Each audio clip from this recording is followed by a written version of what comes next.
আসসালামু আলাইকুম বন্ধুগণ, কেমন আছেন? এই দেখেন আমার কাছে পেয়ারা পাকছে। এই দেখছেন, এই যে পেয়ারা, এই যে নতুন পেয়ারা পাকছে। পেয়ারা খাবো একা একা ভাই, ভিডিও করতেছি, কি আর করার, সাহায্য করার কেউ নাই, ভিডিওর লোক নাই। এই দেখেন, এই যে পেয়ারা দেখতেছেন আপনারা, এই দেখছেন পেয়ারা, এই পেয়ারা পারবো আমি এখন। এই দেখেন, এই যে পেয়ারা দেখছেন, পারবো। দেশি পেয়ারা খাইতেই মজা, দেখছেন না অবস্থা? পারি। আর একটা আছে, অবশ্যই দেখেন, সেই পাকা পারছি, কিন্তু এটা রাখা নেই।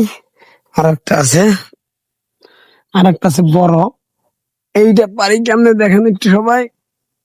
এই যে এই দেখেন কত বড় পেয়ারা, এই যে এই দেখেন, দেখেন একা ভিডিও করা ভাই খুব কষ্ট। এই যে পেয়ারা পারছি, 3টা পেয়ারা পারলাম ভাই। পেয়ারাটা পারছি যে, এই বিসমিল্লাহ। হম, ভিতরে কিন্তু লাল, দেখছেন এই পেয়ারাটা ভিতরে লাল। তো লাল পেয়ারা খেতে কিন্তু অনেক মজা। ঠিক আছে, সবাই ভালো থাকবেন, সুস্থ থাকবেন। আসসালামু আলাইকুম।